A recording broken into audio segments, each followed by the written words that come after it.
Assalamualaikum warahmatullahi wabarakatuh. Alhamdulillahirabbil alamin wa bihi nasta'in wa ala amri dunya waddin wassalatu wassalamu ala asrafil anbiya'i wal mursalin wa ala alihi wa sahbihi ajma'in amma ba'du. Ila hadratin nabiyil mustafa Muhammadin rasulillahi sallallahu alaihi wasallam wa ala alihi wa azwajihi wa dzurriyyatihi wa ahli baiti kiram. Syanillahi wa lamul Fatihah. A'udzu billahi minasyaitonir rajim. Bismillahirrahmanirrahim. Alhamdulillahi rabbil alamin. Arrahmanirrahim. Maliki yaumiddin. Iyyaka na'budu wa iyyaka nasta'in. Ihdinas siratal mustaqim. Siratal ladzina an'amta 'alaihim ghairil maghdubi 'alaihim waladdallin. Thumma ila hadrati mu'allifil hadzal kitab ayyul walad Syekh Imam Al-Ghazali wa jami'i asy-syatidin min as-sighari min ansha'ilillahi wa lamul Fatihah. A'udzu billahi minasyaitonir rajim. Bismillahirrahmanirrahim. Alhamdulillahi rabbil alamin. Arrahmanirrahim. Maliki yaumiddin. Iyyaka na'budu wa iyyaka nasta'in. Ihdinas siratal mustaqim. Siratal ladzina an'amta 'alaihim ghairil maghdubi 'alaihim waladdallin. Amin. Para hadirin, Bapak Ibu dan sahabat Al-Qur'aniyah sekalian yang masih tetap mengikuti kajian tematik pada hari ini. Untuk materi hari ini yaitu meluruskan niat dengan tema belajar untuk akhirat melawan belajar untuk dunia. Sebelum itu kita bacakan kitab Ayyuhal Waladnya dulu. Bismillahirrahmanirrahim. Wa bihi wa ilikal ayyuhal waladu he iling-iling anak. Al ilmu tawi ilmu bila amalin kelawan tanpa amal iku jununun edan wal amalu tawi amal bi ghairi ilmin kelawan tanpa ilmu iku la yakunu ora tinemu apa amal. Wa'lam lan warasira innal ilma stune ilmu alladzi la yub'iduka kang ora ngedohake apa ilmu ing sira. Al yauma ing iki dina andil ma'asi sanging pira-pira maksiat wala yahmiluka lan gelemake apa ilmu ing sira ala ta'a ing atas salah. La yubidal lan ora pisan-pisan ngedohake apa ilmu ka ing sira godan ing dalem esuk. Anari jahanam saking neraka jahanam dalam tak malan tatkala orang amal sapa sira bi ilmika kelawan ilmu sira al yama ing dalam iki dina walam tadarak lan ora nusuli sapa sira al ayyama ing pira-pira dina al madiyata kang wis kliwat takulu mongko ngucap sapa sira godan ing dalam sesuk yaumul kiamat ing dalam dina kiamat. Farji mongko baliya sira na ing ingsun nakmal mongko amal sapa ingsun sholihan ing amal saleh. Fayuqal mongko den dawuhake ya ahmaku he wong komprong anta utawi sira min hunaka saking mengkono alam dunya iku tajiu teka sapa sira. Ayuhal waladu he eling-eling anak ij'al andadekake sira al himmata ing sejo kuat fi ruhi dalam ruh wal hazimata lan ing catu fin nafsi ing dalam awak wal mautalan mati fil badan ing dalam awak ya anna manzilaka kelanan sudune omah sira iku al qabru kuburan wa ahlul maqabir lan utawi ahlul pira-pira kubur iku yantadiruna nunggu sapa al kubur ka ing sira fi kulli lahdhatin ing dalam saben-saben mangsa mata kapan tasilu tumeka sapa sira ilahi marang ahlul kubur iya kawediya sira antasila ing yen ta tumeka sapa sira ilahi marang ahlul kubur bila zatin kelawan tanpa sangu qala Abu Bakrin dawuh sapa sahabat Abu Bakar As-Siddiq radhiyallahu an hadhil ajzatu utawi iki jasad manusa iku qafadut tuyuri guru kurungane pira-pira manuk austadlu dawabi utawa kandange pira-pira wong kang wa tafakkara mongko mikir-mikir sapa sira fi nafsika ing dalam awak sira min ayyihima iku saking endi-endi panggonan anta utawi sira ing kunta lamun ana sapa sira iku minat tuyuri netep setengah saking pira-pira manuk wal al-ulwiyati kang bangsa luhur fahina mongko ing dalem mangsane tasma'u krungu sapa sira tatina tabli ing suarane pangundang irji'i baliya sira ila rabbika marang pengiran sira tatiru mongko mabur sira saidan hali munggah ila antak uda tumuka yen to lungguh sapa sira fi aali ing dalem luhur al-jinani swarga. Kama kala kaya barang kala dawuh sapa Rasulullah sallallahu alaihi wasallam ihtazza oba-oba apa arsyuka arsy panjenengan ar-rahmani rupane ar-rahmani Allah sifat rahmani Allah min mauti sa tibni muadzin saking arai matine saat bin muad wal iyadu utawi nyuwun pangarsa bilai kelawan Allah ing kunta lamun ana sira iku minat tawabi setengah saking pira-pira gegermetan kama kala kaya barang dawuh sapa Allah taala ulaika tawi mengkono-mengkono wong akeh iku kal anami kaya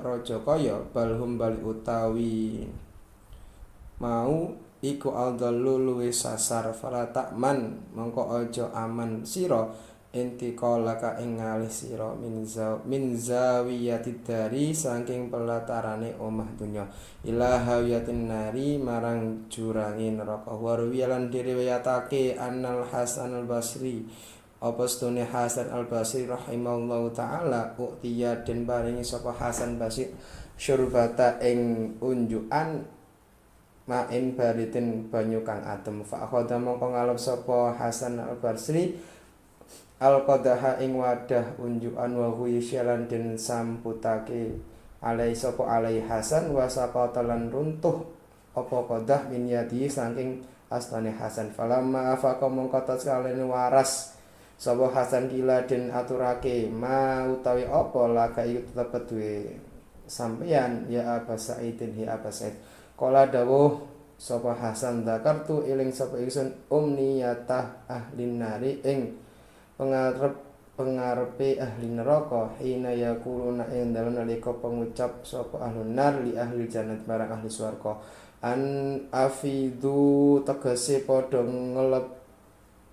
ngelwerake sira kabeh alaina ing atase kita minal mai saking banyu au mimma ta saking barang razaqakum kang paring rezeki ing sira kabeh sapa Allah.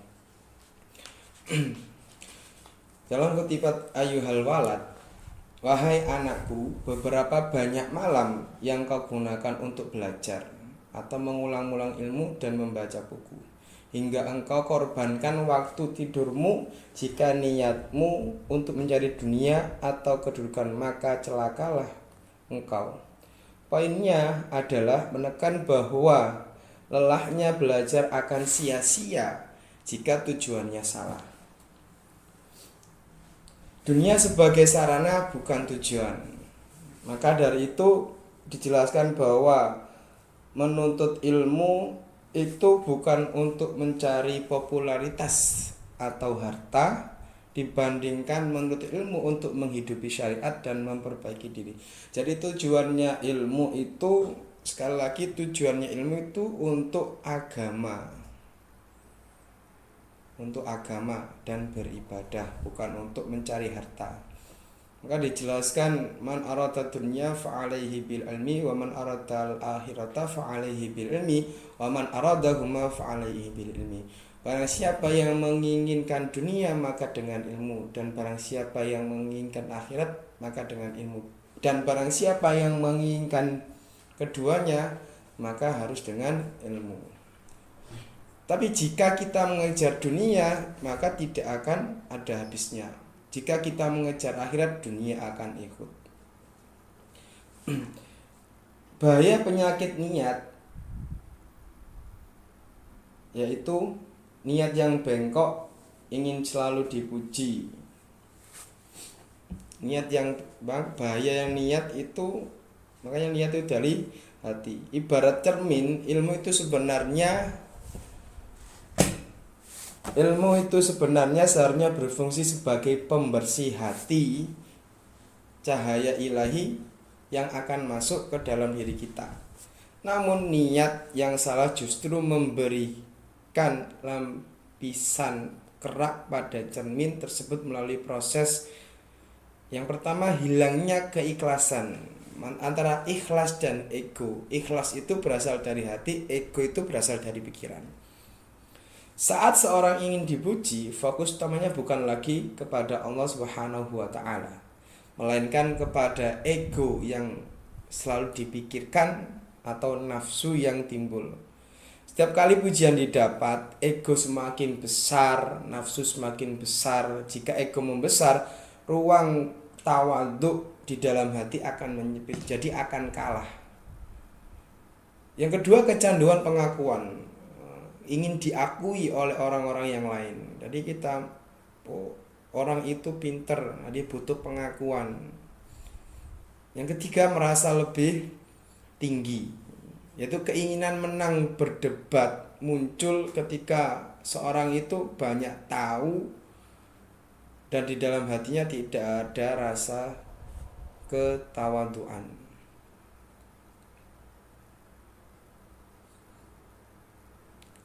Kemudian cara mengubah aktivitas atau transformasi niat, yaitu mengubah aktivitas keduniaan menjadi ibadah dengan mengubah niat di dalam hati.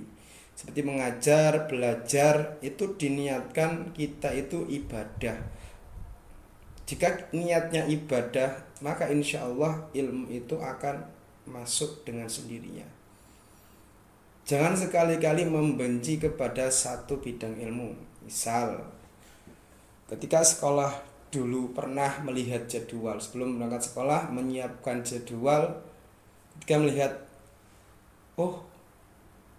waktunya matematika, karena kita tidak suka dengan kata atau bahasa Jawanya alah, maka hatinya sudah tertutup. Walaupun dijelaskan selama 24 jam, kalau hatinya itu tertutup, maka tidak akan masuk ilmu itu. Maka transformasi niatnya itu ibadah. Kemudian sebuah pertanyaan, yaitu jika besok tidak ada orang yang memuji atau membayar ilmu yang kita miliki, apakah kita masih akan tetap mempelajarinya? Maka itu tergantung niatnya masing-masing. Itu niat adalah seperti akar pohon. Jika akarnya busuk, buahnya atau amalnya tidak akan berbuah manis. Jadi kenapa kok analogi pohon? Karena akar itu menyerap zat atau mineral yang disalurkan ke pohon. Jadi niat itu yang paling utama. Jika akarnya baik, maka ke atasnya menjadi baik.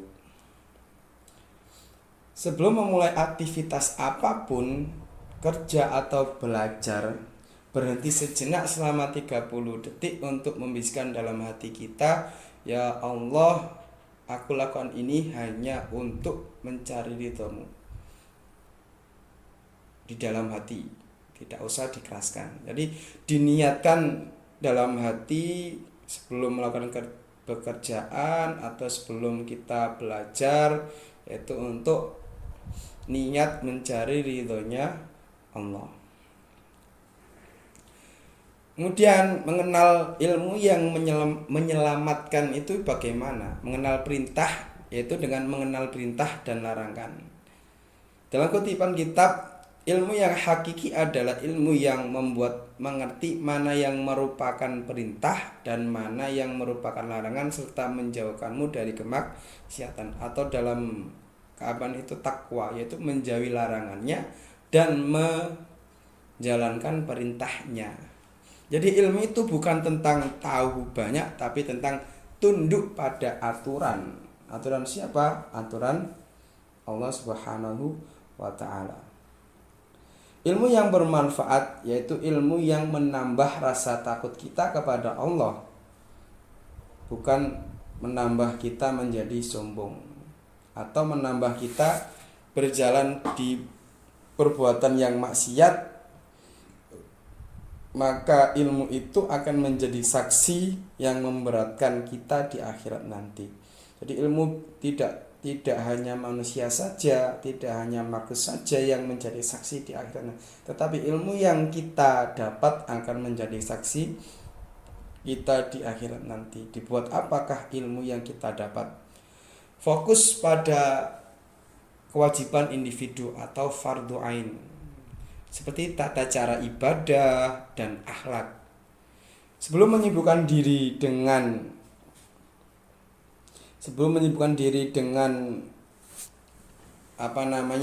perdebatan atau ilmu yang rumit, maka kita harus memperbaiki diri kita terlebih dahulu, yaitu kewajiban individu kita harus terpenuhi, baru kita boleh lanjut.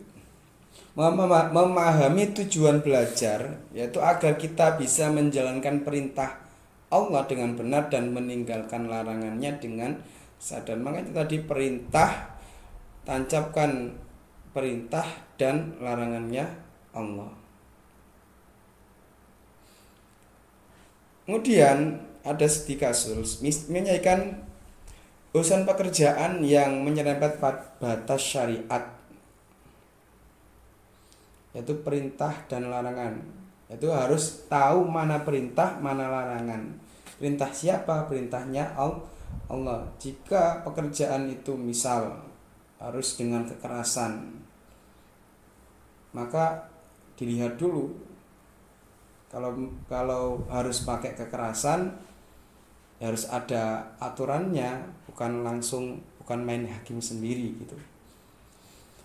Dari kebiasaan buruk kita atau larangan yang masih sering dilakukan pada setiap hari, caranya adalah buat komitmen untuk meninggalkannya, khusus di hari ini sebagai bentuk pengamalan ilmu. Jadi larangan dan perintah itu ditancapkan pada hati kita.